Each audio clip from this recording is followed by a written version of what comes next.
Particularmente esta canción a mí me encanta, como el Señor en una expresión, con una canción podemos definir lo que el Señor hizo en nuestra vida, ¿no es cierto?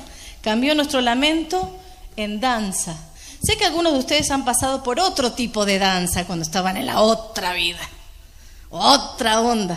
Yo no la pasé, viví siempre en los caminos del Señor, así que no pasé por eso. Para mí la danza tiene que ver con la santidad, tiene que ver con la adoración. Pero me gusta que seamos agradecidos. Piensen en todo lo que el Señor les ha permitido vivir en todo este tiempo, en estos años de conocerle. Yo me acuerdo cuando recién empezamos en el ministerio con mi esposo, imagínense, hace como, creo que tenía 23 años, 22, 23 años, así que hace mucho. Él dirigía la alabanza y yo tocaba la guitarra. ¿Se imaginan lo que era? Era tremendo. Él terminaba de dirigir, dejaba el micrófono y ahí empezaba a predicar. Cuando recién comenzábamos no había nadie que tocara en la alabanza. Y hoy tenemos un hermoso equipo de servidores por los que yo les agradezco al Señor, porque gracias a Dios ya no tengo que tocar la guitarra ni el pastor dirigir. Y ustedes se salvaron de eso. Gracias a Dios por eso, porque tenemos un lindo equipo de servidores. Pero han pasado muchas cosas este año en este lugar. Hace poquito tuvimos un casamiento, hace un tiempito más atrás tuvimos que despedir a algunos hermanos que se volvieron a otra aventura argentina. Hemos pasado por tristezas, hemos pasado por, algunos papás han pasado por tiempos de dolor, de angustias. Hemos visto cómo el Señor nos ha librado de situaciones de la naturaleza. Literalmente hemos visto cómo el Señor ha sostenido este edificio con inundaciones. Gracias a Dios nunca nos entró agua. Cuando estuvo el huracán, ya van varios huracanes que resiste este edificio. Han pasado muchas cosas. Casi dentro del año entraba un nuevo bebé, pero no, se pasó para el año que viene. Pero tenemos muchas cosas que han sucedido este año. Hemos visto niños que han venido hasta aquí, quemados, cercenados sus cuerpos, y el Señor se ha manifestado de una o de otra manera con ellos. A través de esa situación yo he visto a varias personas duros de corazón que en el momento de la manifestación del poder de Dios se han quebrado. No han podido soportar sin echarse a los pies del Señor pidiéndole perdón. Hemos visto hermanos que se habían apartado del Señor durante mucho tiempo, volver a los caminos del Señor. Así que, con todo lo que hemos visto y pasado este año, llega fin de año y fechas como hoy nosotros nos replanteamos cosas para volvernos a poner metas para el próximo año, ¿cierto? Hace un ratito David decía, bueno, que nuestras metas sean en Cristo. Pero fíjense que cuáles son nuestras conversaciones. El año que viene voy a comer menos para adelgazar un poquito más. El año que viene voy a arreglar la casa. El año que viene pienso ahorrar un poquito para cambiar el carro. El año que viene voy a ir a visitar a fulano o mengano. El año que viene me gustaría irme de vacaciones. O, por ejemplo, irme de luna de miel. Los que no se fueron de luna de miel. Pero ese más siempre es externo. Siempre es algo que es con un esfuerzo físico, con un esfuerzo de trabajo, pero siempre es externo. Y a mí me sorprende, en definitiva, no escuchar esos deseos de fin de año que son más internos, más espirituales. Como por ejemplo, el año que viene me voy a proponer estudiar más la Biblia, ver menos la televisión, para que cuando tenga problemas, cuando vengan los problemas, yo pueda resolverlos a través de la palabra, para que no me pase lo que me pasó el año pasado. O, les va a encantar a los hombres, si las mujeres se propusieran esto, el año que viene voy a sujetarme más a mi esposo. ¡Ah, qué bien! Hizo. Pero para los hombres, si a alguno se le ocurriera un deseo como este, el año que viene voy a tratar a mi esposa como Cristo trata a la iglesia. Esos deseos no son comunes de escuchar. Capaz que alguno de ustedes lo dijo y yo no lo sé. Discúlpeme, pero como no lo dijo en voz alta, no lo oí. O tal vez algún joven que diga, el año que viene, aunque tenga que estudiar el doble de noche, voy a servir al Señor. Aunque tenga que dormir menos, mucho menos que el año anterior, pero voy a servir al Señor. Si hay alguno que lo dijo, gloria a Dios, pero como no lo dijo en voz alta, no es de testimonio. Pero la verdad es que externamos, decimos deseos que son para afuera. El año que viene me voy a proponer tener más pelo. ¿Cómo? No sé. Los que están entrados en pistas de aterrizaje, le decíamos a mi papá. Entonces, creo que hoy quería contarles algunos deseos que tenemos los pastores todos los diciembres de todos los años. Hay deseos que nosotros quisiéramos a veces poder decirlo de una manera más tierna, y creo que hoy 31 es una buena oportunidad. Escuché a algunos pastores en alguna oportunidad, alguna vez me voy a animar a decir mis deseos. Y yo dije, ¿por qué no? Esta congregación está preparada para escuchar los deseos pastorales. Así que solo les voy a comentar 3 o 4, no muchos. Así que vamos con el primero. ¿Saben cuál es uno de los deseos pastorales? Que este año obedezcas al Señor. Que se vean los frutos del Espíritu en tu vida. No son muchas las cosas que uno pide, ¿no? Pero vamos a ver algunas. Que tengas amor para los que te aman, para los que te ofenden y para los que te tratan mal. Ese es un deseo. Que el gozo indomable del Señor, que se manifiesta en toda circunstancia, te alcance y te sobre para cuando te encuentres pasando por el valle de sombras y de problemas. Que tengas paz en medio de la tormenta, sabiendo que lo tienes todo en Cristo, a pesar de que pierdas cosas mientras vas caminando. Que cuando los problemas vengan uno detrás de otro, tengas paciencia, esperando que Él haga justicia y te enseñe lo que debes aprender. Y que aprendas rápido la benignidad y la bondad para que apliques estos frutos cuando veas la necesidad de aparecer en la congregación. Que tengas fe para mover montañas tan altas como la falta de empleo si aparece, para no dejar de dar lo que el Señor ya te pidió que des. Y para creer que cuando obedeces a Dios y le buscas, todo lo demás va a venir por añadidura. Y que mucho más que el año pasado apliques misericordia cuando te sientas ofendido y templanza cuando estés dolido. ¿Sabes por qué este es uno de los deseos pastorales? Porque es algo que nosotros, el Espíritu nos exige como pastores hacer, que obedezcamos al Señor. De hecho, las congregaciones piden eso de sus pastores y líderes, ¿o no?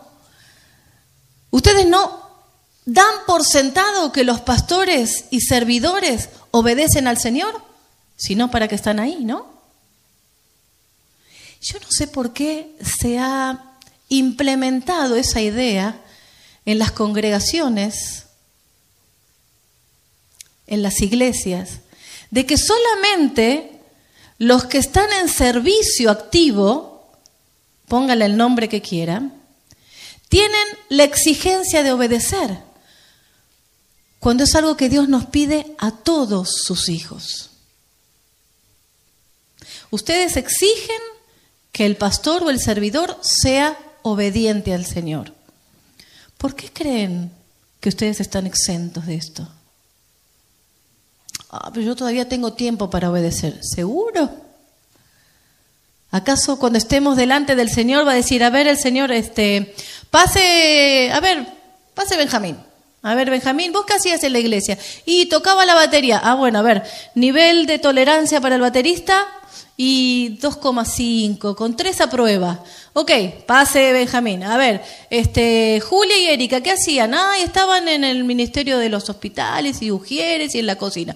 A ver, tolerancia para ellas. Con 1 pasan, porque con todo lo que tienen que aguantar, pobrecitos, con 1... ¿Ustedes creen que va a ser así la onda? Vamos a tener que rendir cuentas todos, sin importar el rótulo que tengamos, ni el título que tengamos, ni la cantidad de años que tengamos en el Señor, sino por nuestra obediencia. Así que es lo mejor que nos puede pasar, ser obedientes al Señor. Así que es un buen deseo. Es un buen deseo pastoral para todas las congregaciones, especialmente para la nuestra, porque Dios nos puso acá, que seamos obedientes a la palabra del Señor. Que apliques lo que el Señor te viene hablando cada vez que venís a la reunión y escuchás su palabra. Que no seas perezoso y te disciplines. Que dejes de ser un cristiano que quiere obedecer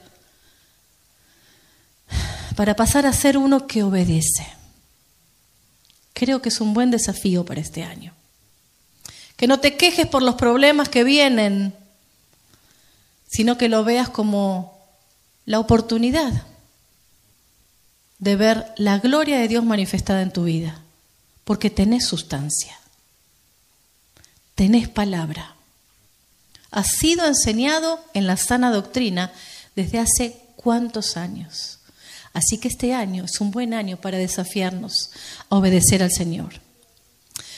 Segundo deseo pastoral, envejecer juntos. ¿Se acuerdan que lo hablamos durante todo el año pasado? Este año vamos a persistir en ese deseo, envejecer juntos. Y seguramente, como en todas las familias, hay problemas. Estos días estuvimos mis hermanos y yo reencontrándonos con un primo que hace muchos años que lo dejamos de ver, y fue algo sorprendente volvernos a encontrar. Y cuando nos pusimos a hablar de las cosas que nos pasaban de chicos y los problemas que habían ocasionado la vida en la salud de uno y del otro, como decía David también, no estábamos hablando de niños, sino ¿qué pastilla tomas? Yo tomo la otra. Y entonces veíamos que ciertos problemas habían dividido la familia. Nosotros éramos muy chicos en aquel entonces, pero se habían dividido. Pues esa no es una opción para los hijos de Dios, ¿sabía? La separación, el divorcio, no es una opción para los que conocemos al Señor. ¿Por qué? Porque al ser obedientes a Dios en su palabra, al hacerle caso al Señor, al estudiar la palabra de Dios y conocer cuáles son las respuestas para cada cosa, cuando uno tiene problemas, la resolución de parte de Dios está. Por eso es que no es opcional separarse ni divorciarse para los que tenemos a Cristo en nuestro corazón. Para los otros no es tan claro como para los hijos de Dios. Pero nosotros no tenemos chances de separarnos. Lo mismo pasa en la familia de la fe. Si es Dios el que te trajo a este lugar, Dios no se arrepiente luego y dice, no, ahora siempre no, como tuviste este problema y bueno, no se ve solución instantánea, entonces ahora sí, te muevo a otro lugar. Momentito. Tenemos en el Señor la manera de resolver los conflictos. ¿Qué dice el Señor sobre tal o cual problema? ¿Cómo se arreglan los problemas? ¿Cómo se encuentran las soluciones de los problemas? Entonces, cuando uno arregla el problema, ¿saben qué pasa? Crecemos, maduramos. Entonces, lo que sucede es que al próximo problema ya no ando como mantequita, no ando toda flojita, no ando más débil. Cada vez me fortalezco más en el Señor y los problemas se van solucionando a través de la palabra, que es lo que tiene que suceder en las familias también. Yo sé que algunos de ustedes deben estar pensando, bueno, no es tan así. Dudo de que esto sea tan cierto, porque como han tenido experiencias en otras congregaciones y se han tenido que mover, pues miren, hace un par de semanas estábamos escuchando una periodista que a mi esposo y a mí nos interesa mucho por la manera de enfrentar las notas o las noticias que tiene. Se llama Christiana Amanpour y es una periodista londinense. Ella explicaba una manera muy sofisticada que tienen las agencias de noticias, los políticos, los gobiernos, en cierta parte que no quiero nombrar, pero en cierta parte de Europa, donde hace casi 10 años se ha diseñado un plan para empezar a regar noticias falsas. Es una cosa un poco interesante para descubrir. Utilizan las redes sociales, todas, no es que solo se utiliza Facebook, se utilizan las noticias, se utilizan periodistas, se utilizan hombres de ciencia, médicos, políticos reconocidos que no están en el poder, porque según esta red intrincada, aquellos que están en el poder no tienen credibilidad. Así que utilizan a gente con credibilidad y plantean una estructura con una noticia falsa. La largan a la sociedad y empiezan a trabajar de una manera que ahora les voy a mostrar. Yo creo que es una herramienta que el diablo está utilizando para traer confusión. No quiere decir que antes no la haya usado. Lo que quiero decir es que ahora es más intrínseca, más inteligente, aplicada de una manera, este espíritu de confusión, que aún los cristianos han tomado esa estructura y la han metido en la iglesia. Y lo vamos a ver con un detalle, con algo muy, muy pequeñito que sucede en toda congregación donde existen personas. Fíjense esto, están hablando mal de vos, están murmurando en contra tuya. Este espíritu de confusión que se metió en la congregación también, resulta que te hace actuar de 3 maneras. La primera, cuando te enterás que alguien está hablando mal de vos, ¿qué haces? Vas y le preguntás a un amigo, ¿te enteraste lo que dijeron? Para tantear, para ver si tu amigo o alguien de la iglesia cree que lo que se dice es cierto. Entonces vas y buscas al amigo o al conocido y le decís, ¿te enteraste de lo que dijeron? ¿Es verdad que están diciendo tal o cual cosa? Para ver qué es lo que él piensa. La segunda, buscas el consejo de esa persona a la que le fuiste a preguntar y de otras más para ver cómo darle solución a ese problema de murmuración. ¿Qué hago? Porque tenés tanta falta de paz, porque sabés que están hablando mal de vos. A ninguno de nosotros nos gusta que hablen mal de nosotros. Por eso esa sensación de inestabilidad que tenemos. Y luego lo que haces, usás ese consejo que te dieron para ir y solucionar el problema. Es exactamente como esta estructura de implantación de noticias falsas está trabajando. Entonces, se larga el rumor, se le pide a un científico, a un defensor de la naturaleza, a un expolítico, a el Papa, a indefinidas personas de carácter influenciable, se le pide el consejo para saber cómo actuar frente a ese caso. Pónganle el nombre que quieran. En nuestro caso es la murmuración, en ese caso puede ser la Tercera Guerra Mundial o una guerra nuclear.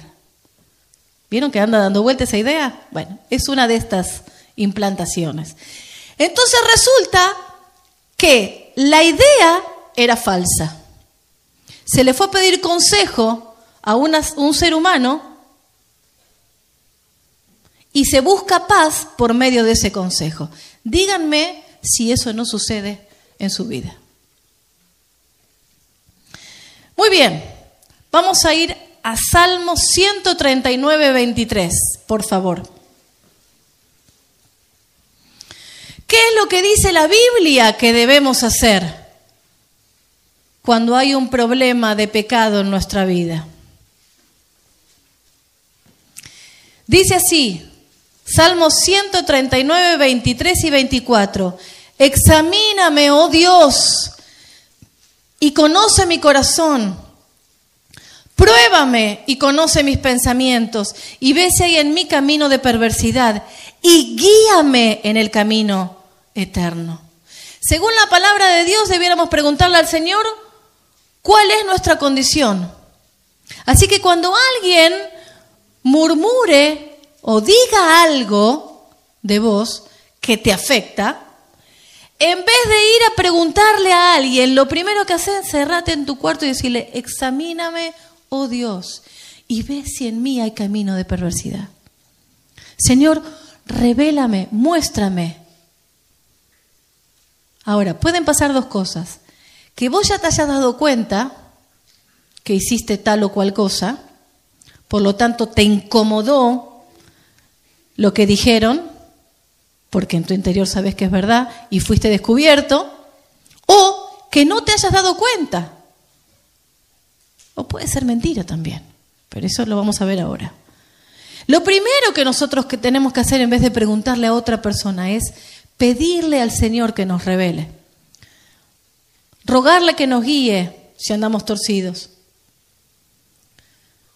Y si hay algo que Él nos haya corregido, si hay algo que nos dimos cuenta que estábamos mal, pedirle perdón al Señor y salir a arreglar el problema. Porque cuando vamos a buscar el consejo humano para la resolución de los conflictos y traer paz a nuestro corazón, lo único que hacemos es tratar de apagar un volcán con una jarra de agua. Es imposible. Ni siquiera tenemos paz momentánea, porque el problema persiste.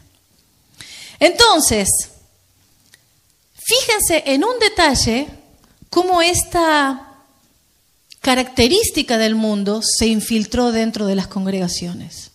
Y ustedes decían que no, o pensaban que no. ¿Por qué?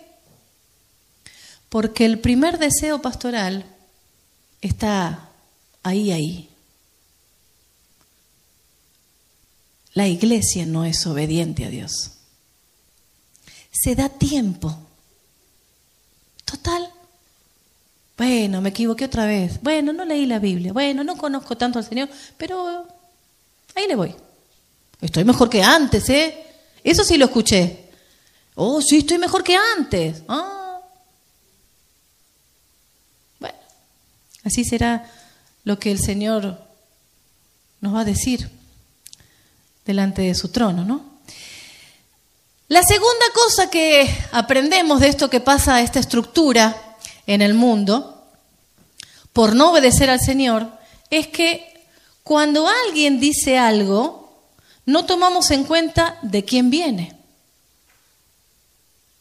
Cuando murmuren en contra tuya, ponerlo en práctica a partir de este año, cuando alguien diga algo de vos, observa de quién viene.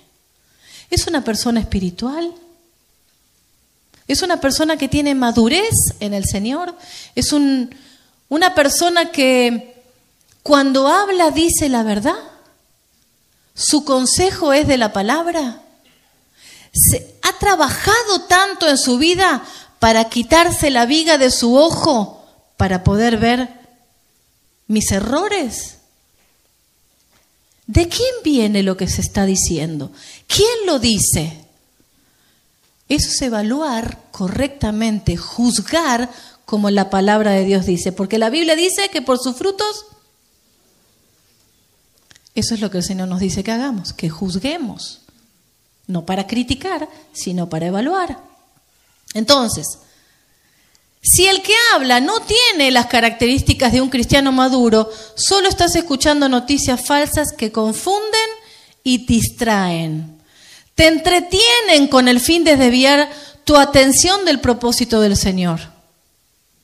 Esta es la estructura del mundo, que se hizo tan real en la vida de la iglesia que hasta se volvió normal.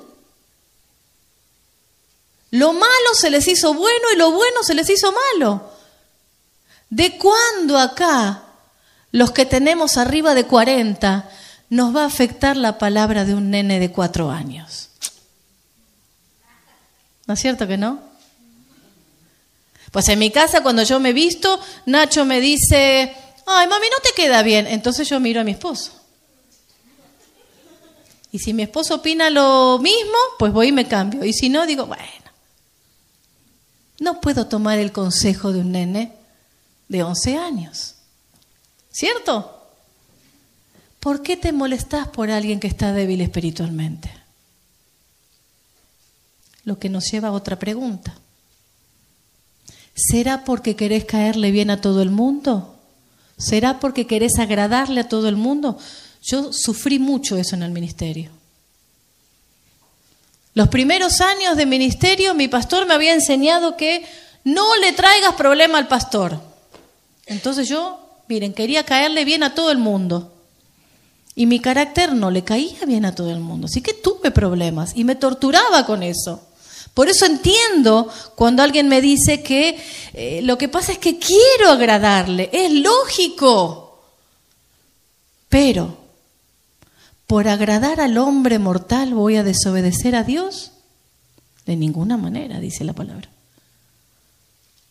Entonces, si yo sé quién soy en Cristo, porque conozco su palabra, si mis frutos son de un verdadero cristiano y me esfuerzo por caminar en obediencia, miren, si alguien leyó ¿cómo se llamaba el Sancho? Don Quijote de la Mancha decía: ladran, Sancho, señal que cabalgamos, le decía, porque le ladraban los perros cuando los caballos, bueno, si lo leyeron, si no, vayan a buscar. Si andamos en obediencia al Señor, quédense tranquilos, sepan que no tenemos lucha contra sangre ni carne, sino... Y entonces, ¿por qué te amargás?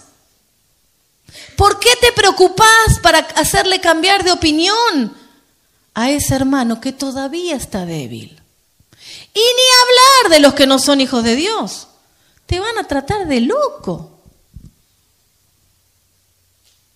Ay, te sujetás mucho a tu marido. Yo no le pido tanto permiso. ¿Cuántas habrán escuchado eso? Entonces le empieza la maquinita en la cabeza. Claro, tiene razón. ¿Por qué le tengo que pedir permiso? Y el mundo se metió con la estructura en la iglesia. Y ahí salimos todos perjudicados.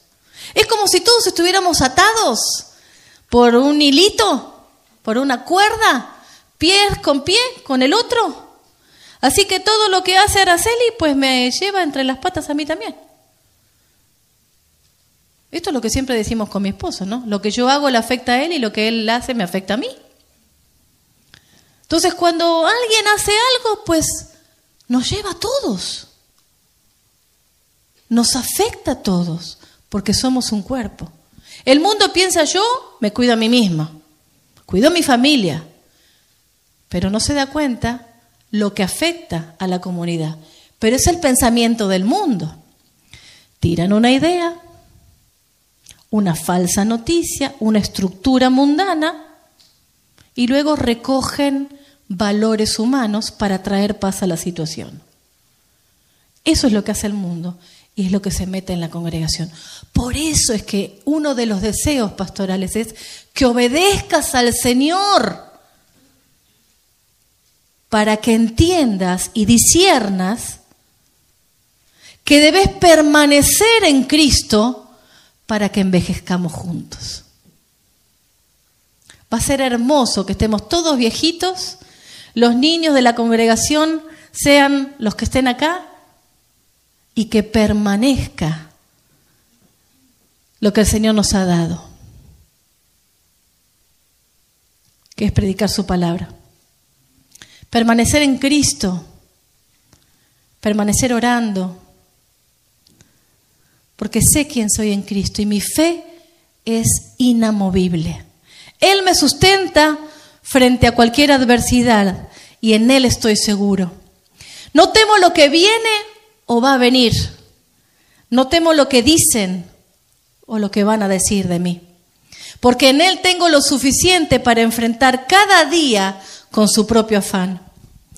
Envejecer a otros implica que también Dios va a usar a aquellos que son inmaduros para tratar conmigo. Así que eso es bueno.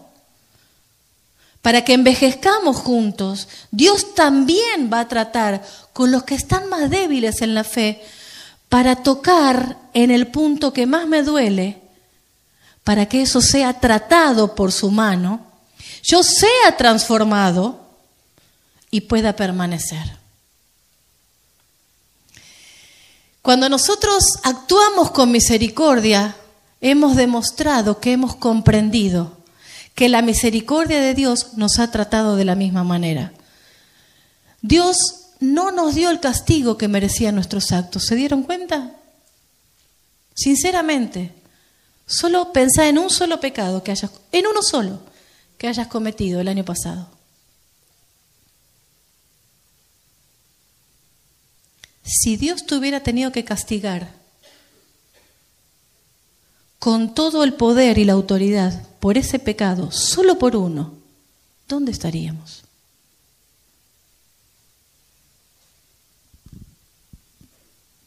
Hace un tiempo atrás estaba leyendo un libro online y me encontré con esta frase. ¿Se dieron cuenta qué felices son los misericordiosos? Y empezaba a explicar, ¿no? Y yo me di cuenta que sí. La gente con misericordia es más feliz. De hecho, mi esposo es un hombre misericordioso. Él actúa con misericordia y siempre se la pasa contento. Yo vivo con él, o sea que sé lo que estoy diciendo. Y yo estoy, ¿por qué gritas? Tranquila, es que no me hacen caso. Y él se levanta y le dice, hey, no sé qué. Y los nenes, sí, papá. Viven más felices. Mateo 5:7 dice, bienaventurados los misericordiosos, porque ellos alcanzarán misericordia. En otra versión dice, felices los misericordiosos, porque Dios tendrá misericordia de ellos.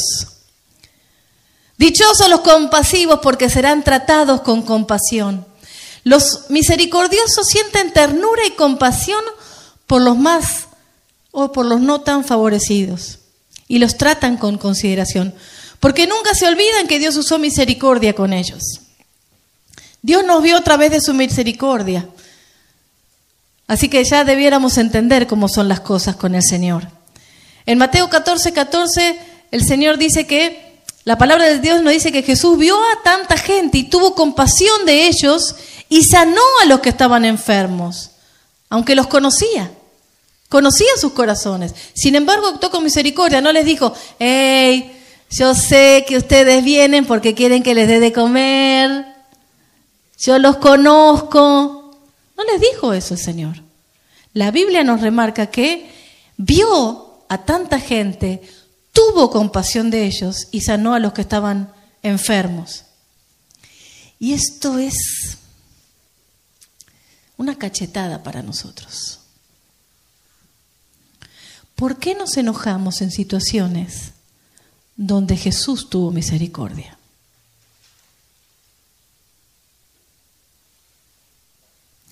¿Por qué nos molestamos en situaciones donde deberíamos actuar con misericordia? No darle al otro el castigo que se merece es actuar con misericordia. Es poner por obra los frutos del Espíritu, porque tenés que amar y tener gozo en medio de la dificultad y tener paciencia para el que te sigue dando duro y tupido. Son frutos del Espíritu. Así que este año, si alguien te está mal juzgando, si alguien te ofende, si alguien te hace sufrir o dice cosas de ti que no son ciertas, mira de quién viene y ten misericordia. Ponte a orar y espera que el Señor toque su corazón endurecido por la confusión de este mundo. De todos modos, el Señor defiende tu causa, sea que te tenga que corregir o defender. Escóndete con Cristo en Dios. Pero no lo vas a poder hacer si no obedeces. Porque en el momento de la prueba y de la dificultad está difícil recordar algo que apenas escuchaste en una predicación. Ay, ¿cómo era esto de la misericordia? Ay, me voy a poner a estudiar la paciencia. Y ya el problema te superó. Y actuaste todo nervioso y de repente el Señor te dice, ¿y qué te enseñé de la paciencia? Ay, no me acuerdo. Lo voy a volver a escuchar. Gracias, Señor, por San Cloud. Tiene sentido. Estamos advertidos. Esta congregación, yo sé que está advertida por la palabra. Tenemos la revelación de la palabra en nuestras manos. Buenos pastos que hace años que el Señor nos viene dando. ¿De qué te vas a excusar? ¿De que no querés? Bueno, entonces confróntate con eso. Es que no quiero decirle al Señor. No quiero salir de esta situación. Me gusta estar acá en este charquito de lodo. Entonces, Dios va a tratar con vos. Para que te pase algo, te aparezca una buena víbora ahí adentro del charquito de barro y quieras salir corriendo de ahí y que te dé asco el pecado. Pero ya deja de ser uno que quiere obedecer para ser un obediente. Vamos a buscar Lucas 17, porque acá está la respuesta de cuando nosotros actuamos en obediencia al Señor. ¿Qué es lo que sucede con el Hijo de Dios? Que actúa en obediencia al Señor. Y esto va a ser una sorpresa para un montón de gente. Lucas 17:10 dice, así también vosotros, cuando hayáis hecho todo lo que se os ha ordenado, decid. Ah, sí, murmuren ahora, ¿no? Siervos inútiles somos. Hemos hecho solo lo que debíamos haber hecho. Ese es nuestro pago. Por si alguno estaba buscando otra recompensa mayor, ¿no? Así que cuando hayamos hecho toda la misericordia, todo el perdón, todo el servicio, todo lo que Dios dice, ahí tenemos que sentarnos y decir, siervo inútil soy, porque solo hice lo que debía hacer. Así que ahí te va otro deseo pastoral. Cuando hayas hecho todo lo que debías hacer, porque ese día creo que vamos a estar ya en el cielo. Cuando hayamos hecho todo o no, el Señor va a decir, no, mejor lo saco porque no llega ni jugando. Aprueba con un 3.99. Así que vamos a llevar, pero hasta ese momento tenemos chance todavía. Pero aquí les va otro deseo pastoral. Que este año pueda ser más agradecido. Y si no lo hace, comprendiendo las cosas en su totalidad, en lo espiritual, déjeme darle un artículo que sacó la Universidad de Harvard en medicina. Dice que la gratitud está íntimamente relacionada con la felicidad. Quienes son agradecidos experimentan sentimientos más positivos, disfrutan de los buenos momentos, tienen mejor salud, enfrentan mejor las dificultades y forjan buenas amistades. ¿Qué tal?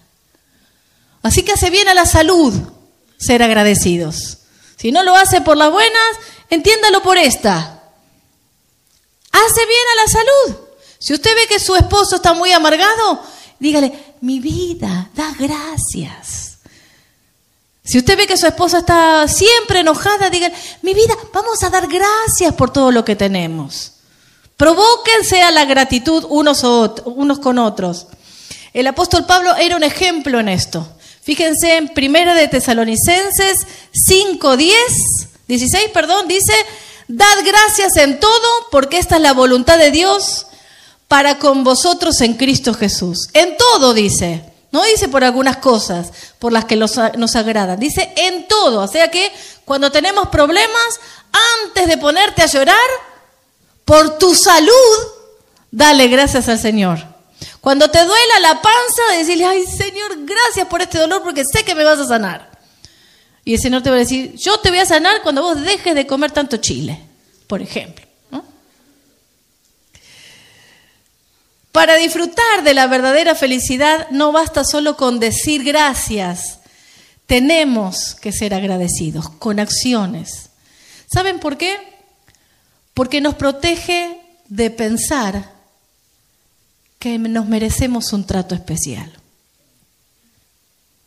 Cuando estamos siempre recibiendo cosas, eso suele pasar mucho en este país, la gente se acostumbra a tener siempre la mano extendida y, si es posible, sostenida por otro. Porque me canso, porque me lo merezco. Pero la gente que es agradecida reconoce el sacrificio de lo que se le es dado. Si somos misericordiosos porque entendimos la misericordia de Dios para con nosotros, cuando actuemos con misericordia vamos a entender el significado del peso que es hacer misericordia.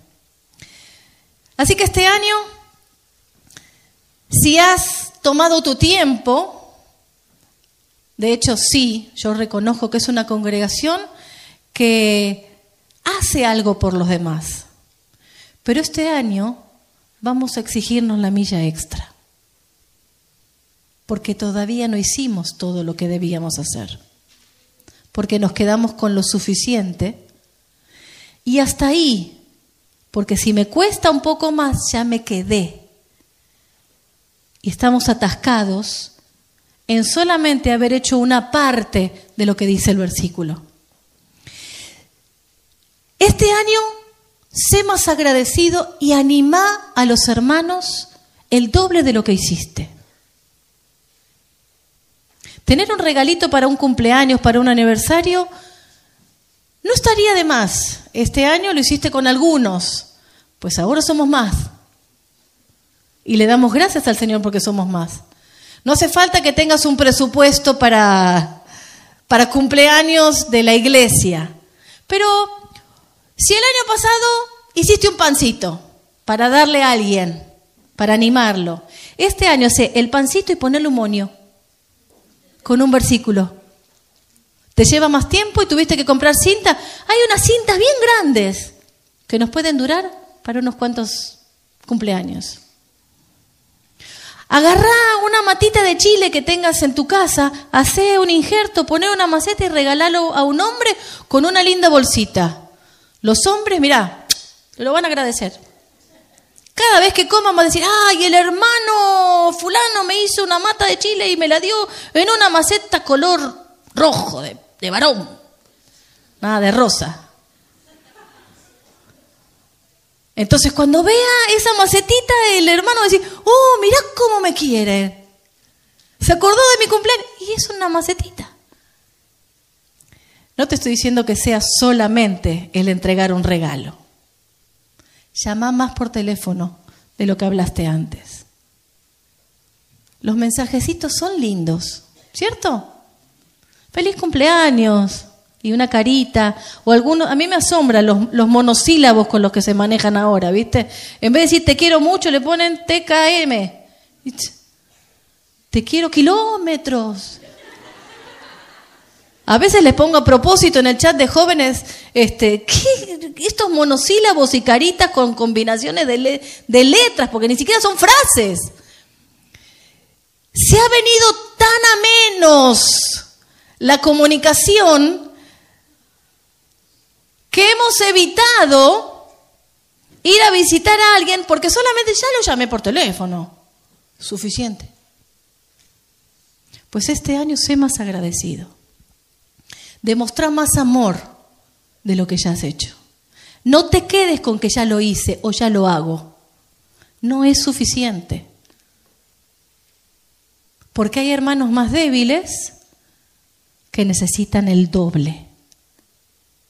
Y es responsabilidad del que está más fuerte sostener sus brazos. ¿Cierto o no?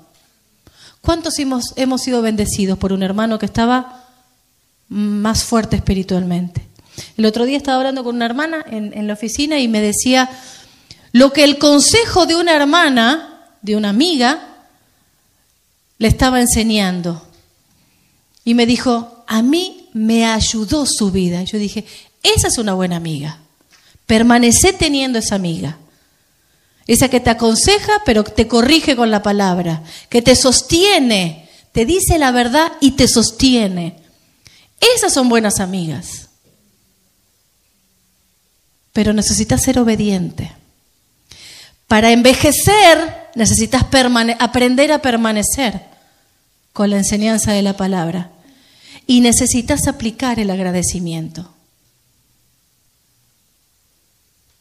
A muchos de ustedes les encanta cuando los pastores los abrazamos, nos acordamos de sus fechas de cumpleaños, los reconocemos con algo.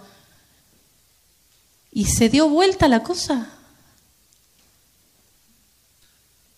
Si fuiste agradecido el año pasado, el que terminamos hoy con los pastores, este año sé más agradecido, porque también hace falta.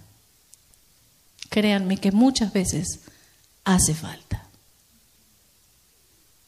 Pero sobre todas las cosas, sé agradecido con el Señor. Porque todo lo que te pasa, todo lo que te sucede y todo lo que tenés, es gracias a su salvación, a que Él murió en la cruz del Calvario para darte una vida en abundancia y vida eterna. Y muchas veces te guardás el agradecimiento, porque total el Señor ya lo sabe.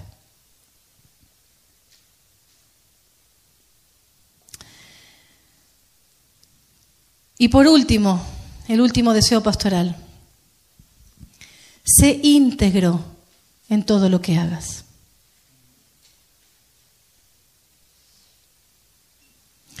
Filipenses 4:8, vamos a buscarlo.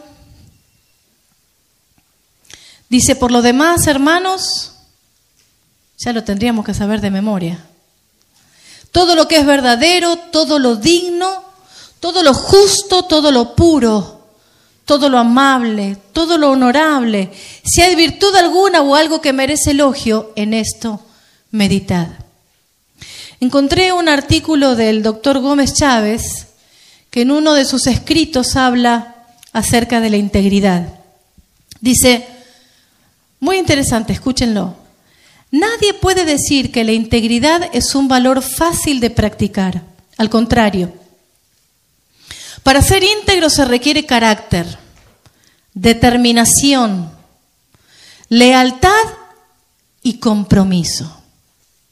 La integridad puede ser comparada con la irreprensibilidad y esta a su vez con el buen testimonio.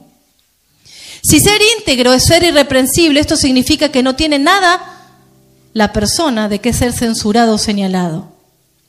La integridad incluye la totalidad de la persona, sentimientos, pensamientos y decisiones. En otras palabras, incluye las emociones, la inteligencia y la voluntad. Y dentro de estas tres partes se puede resumir en dos: el hombre interior y el hombre exterior.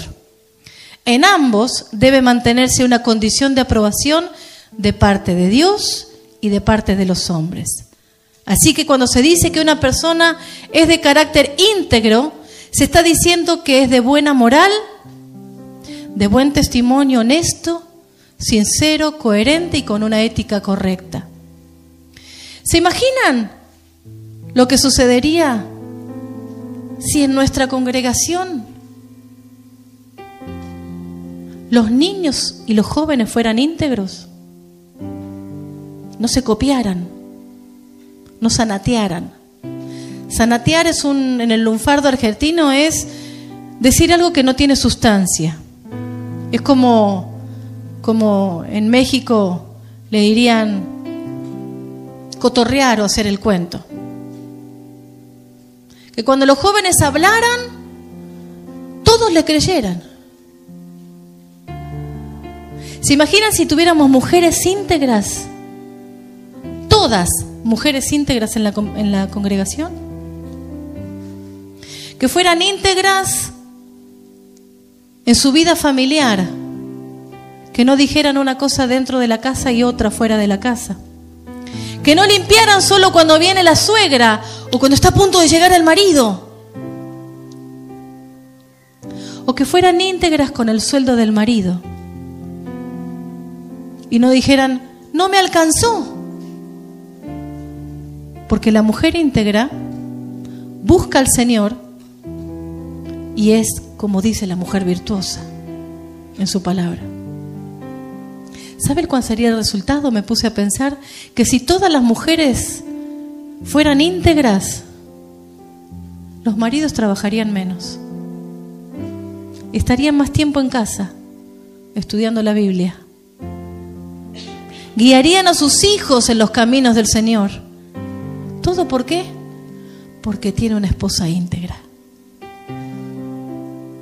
Sería genial ver hombres con menos ojeras y más tiempo dedicados a sus hijos y a su esposa. ¿Se imaginan una congregación con hombres íntegros? Un mecánico que arregle los carros íntegramente, no a medias para que vuelva en 15 días. Un pintor que dé un presupuesto justo al cliente. Un chapista que no engañe al seguro para quedarse con una tajada. Un albañil que haga el trabajo sin perder el tiempo. Un vendedor que no vende cosas en mal estado o por izquierda. Un gestor que haga los trámites en forma correcta, sabiendo que donde pone su firma hay integridad. ¿Se imaginan qué familia tendría este hombre? Si tuviera una vida íntegra el hombre, con toda autoridad, corregiría a sus hijos, les guste o no les guste, quieran o no quieran, porque en esta casa se obedece al Señor y yo soy el primero que pongo mi testimonio, porque soy íntegro delante del Señor. Así que es un desafío para este año, que vivas en integridad.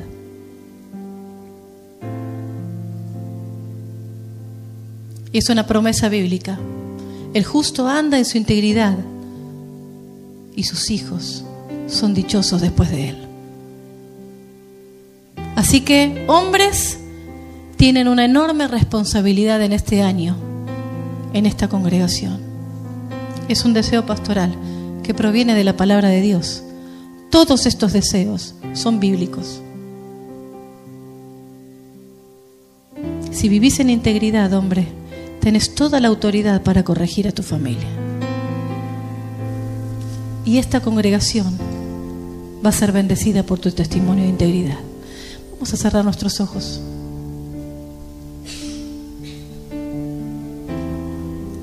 No porque sea un ritual, ni porque esté a punto de terminar la reunión, ni es el tiempo permitido para como